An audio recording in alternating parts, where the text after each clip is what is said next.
everybody? We're back at it again on the El Camino. Today we're going to be doing, we're going to flow the fuel jet, or the nitrous fuel side on this kit for the fuel pressure to make sure that we're in that safe zone. As you guys seen in my last video, we got this tune up. The air fuel ratios are spot on. I mean, beautiful. It's kind of gloomy out today. So we're not going to be able to probably take it out. There's actually a chance of rain. It looks like it's going to rain here soon. So I figured this would be a perfect time to get the nitrous fuel flowed, the nitrous jet flowed out, and make sure that we're in that safe zone on the fuel pressure. But I got thinking last night, after I did that video last night of taking, after we got the car back and showed you guys the plug, and man, this thing is like 99% there. The wife got home and we ended up just sitting on the back deck and spending some time together and doing some barbecue, so we never did take it out for a cruise. And so I decided last night I'm probably going to tear this carb off, drain the fuel, take the linkage off one more time. I'm this close, and like I said, I could probably get away with getting that stumble out of the carburetor with a squirter change, up at the 35. But still, in my mind, I know that we only got 5.5 inches of vacuum on this engine. So for it to be correct in my brain, it needs to have these 2.5 power valves installed. And, I got the plugs looking, like I said, the air fuel ratio, the plugs look 100% what I'm looking for. Burning right, the air fuel mixtures, and by adding that 35, that number 35 squirter, that's going to add fuel every time I give it. I touch that throttle, and, the discharge nozzle sprays fuel. That's going to enrich in that fuel mixture all the time. And by tearing it down and putting the 2.5 power valve in it, that's not going to change my air fuel ratios at, idle, at steady, at cruising, because the only way that the power valve opens is if I hammer on it and drop the vacuum pressure below 2.5 inches of vacuum. So the best way to do it is to go ahead and rip it down and put these 2.5 power valves in it, which I'm going to. But first, we're going to focus on getting this nitrous fuel jet flowed, because I got to have the carburetor on here and the fuel lines hooked up. That way that's not spraying while I'm trying to get the fuel gauge or the nitrous flowed.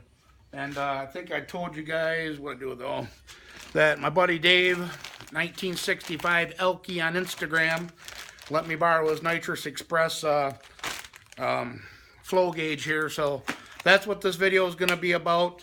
I'm shooting for, this kit, the Hitman kit, recommends that we be in the 5.5 pounds of fuel pressure flowing for it to be correct. Even at 6, it would be a little rich on the nitrous, but that's a good thing. I'd rather be a little rich than lean, especially on nitrous. But if you go too rich, that can hurt it just as bad as going lean. So, like I told you guys in the last videos before, I'm crossing my T's and dotting my I's on this.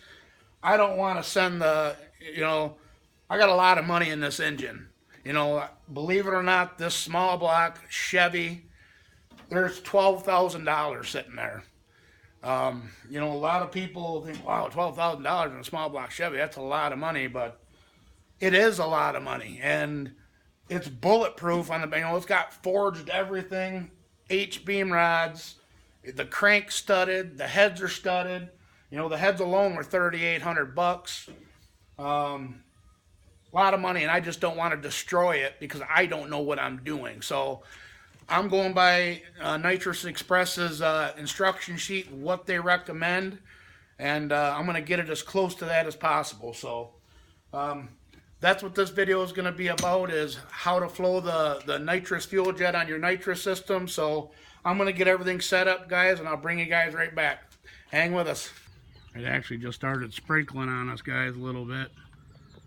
Clouds are looking pretty black that way. I don't know how good it shows up on this camera, but our big tree's coming in finally. Getting green on this side and still a little yellow on the old willows there, but yep.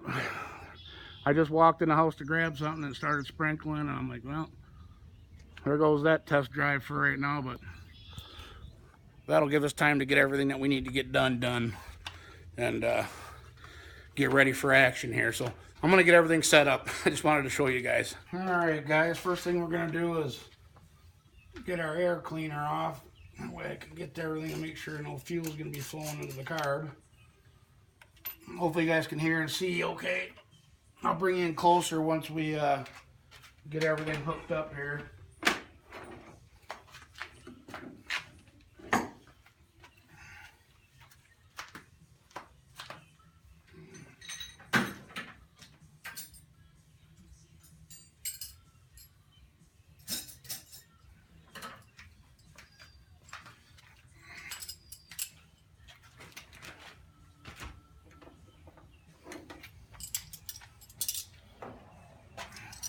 You're going to need to put a rag underneath the nitrous solenoid fuel line here, because it probably is going to leak a little bit of fuel when we take this line off.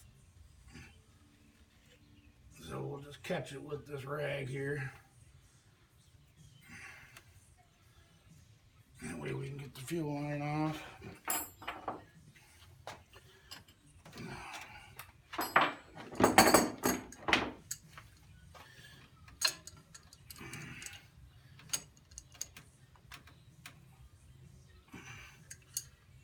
It was snug too, cool. So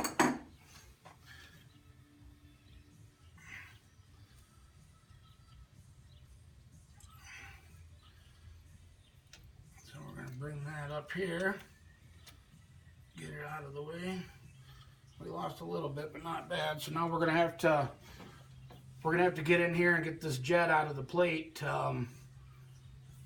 I'm gonna stick that rag under here just in case the jet falls out. It'll fall into this rag and not down the intake. This has got that spider intake, you know, it's a Victor Jr.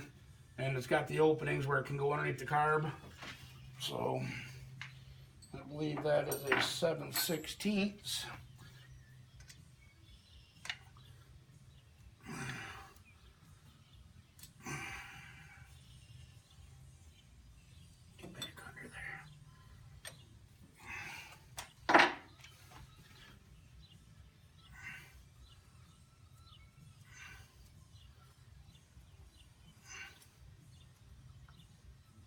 There it is.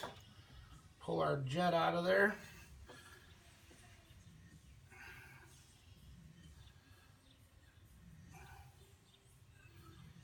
This is a 43 jet. So we'll get this kit out here.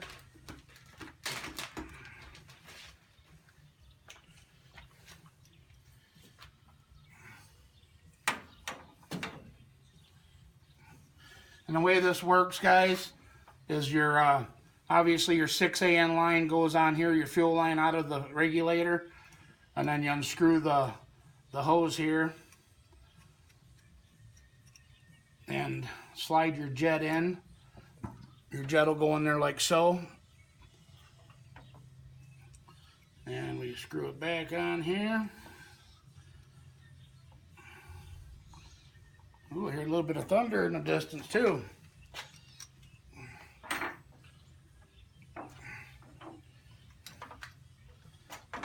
And just snug it up. Bring the hose over here. Hook up our 6AN line from the fuel regulator.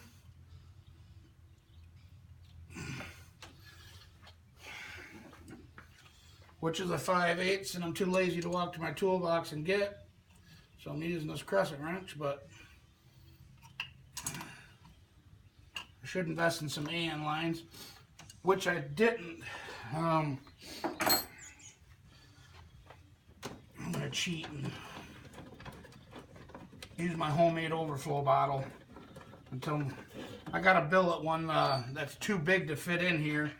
And we were at the racetrack, and you got to have an overflow bottle, and they seen it. So I had an old car wash soap bottle in the back of the Tahoe. So all I did was cut the lid out and stuck the overflow hose in there and ran it down into this bottle and put an old MMCG sticker on it, shoved it down in there, and they passed it. It passed tech like that.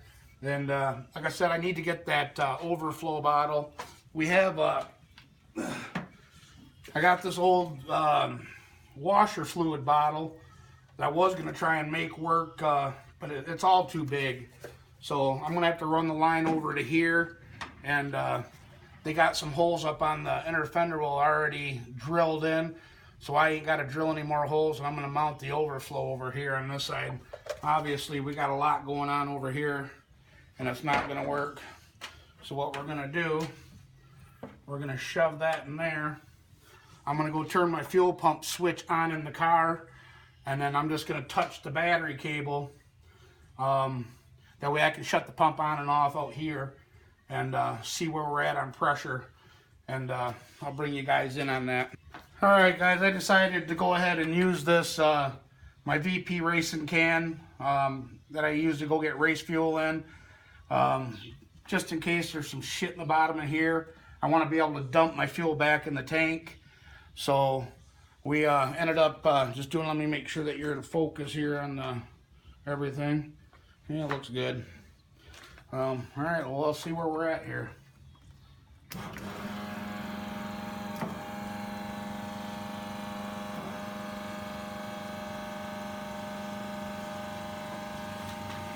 Bring you guys in close here. Oh, hold on. Goddamn light. We're bouncing from 5.5, which is perfect. I can live with that. I can actually probably turn it. God damn it! I could probably turn it down a little bit, but there. Look at there's not much coming out of there. You know, I thought it would be more than that, but we're only running a 43 jet. So let me set you guys back up here.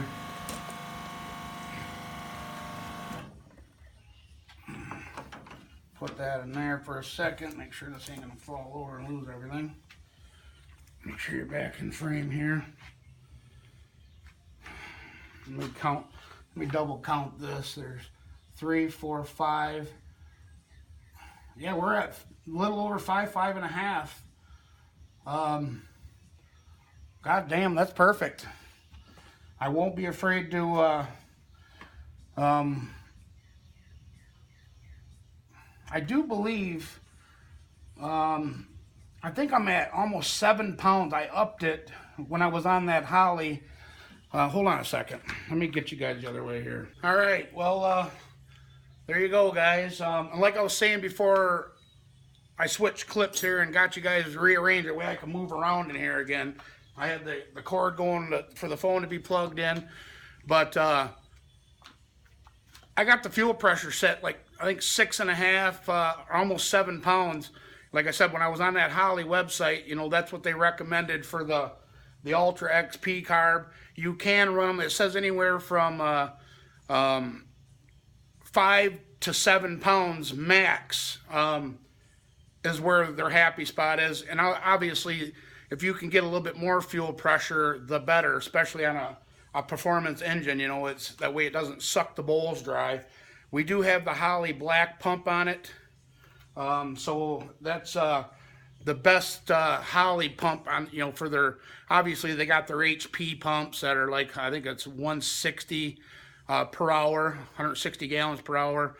This is a 150 gallon per hour pump, and so I think I can go down, you know, 1/4 to 1/2 pound of fuel pressure, bring it down to 6.5 even, and we'll be just over 5 pounds of flowing fuel pressure, which I'm going to do. I'm going to drop the regulator a little bit, but, you know, I don't want to, you know, that's easy stuff. I figured I would you know, I can do that off camera. But anyways, guys, that's where we're at on this setup.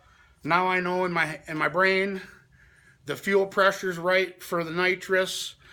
We have the correct jetting in it, which you guys know I had to order the correct jets in because I had jets for the mainline system. If you guys look up these kits on you know, Nitrous Express's sites, it'll tell you if you plan on using, you know, if you're using a mainline solenoids and the mainline plate, the jetting is totally different. You know, as far as the nitrous jet goes and the fuel jet, you have to use the jetting that they recommend for the Hitman.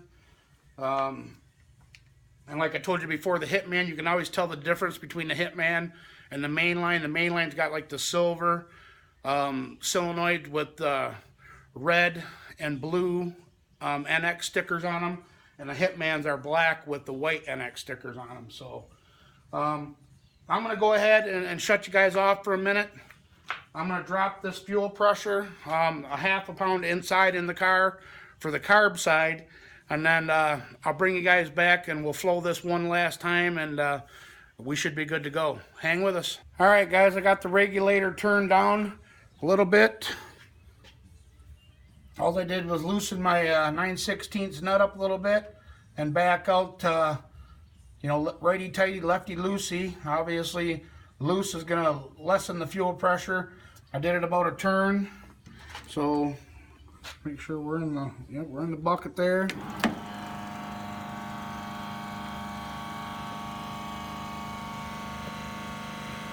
That's about 5.5 still. Let's see where we're at in the car here.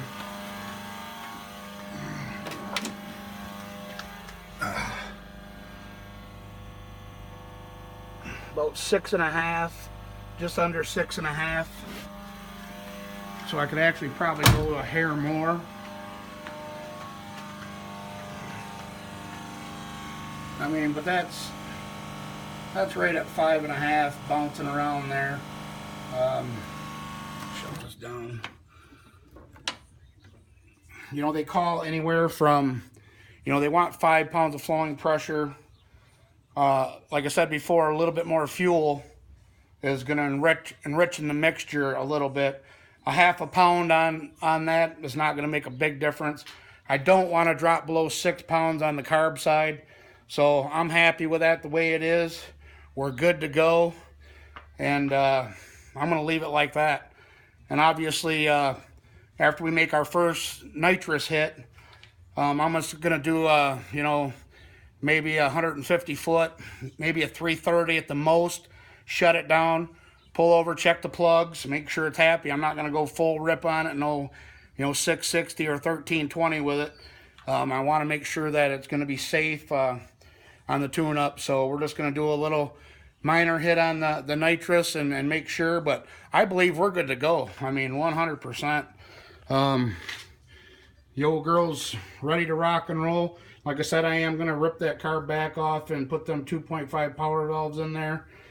But I'm not going to let you guys suffer and watch me do all that stuff. So that's probably going to wrap it up for this video. That's how you flow your nitrous fuel jet on a Nitrous Express Hitman plate system. And set the fuel pressure to what you want. And as usual, guys, I really appreciate everybody for watching. Damn, it's thundering like a bitch out there. But I really appreciate everybody for watching, everybody that subscribed to the channel. And until next time, guys, don't forget to like, comment, share, and subscribe. And we'll see you guys on the next video. All right. Bye-bye.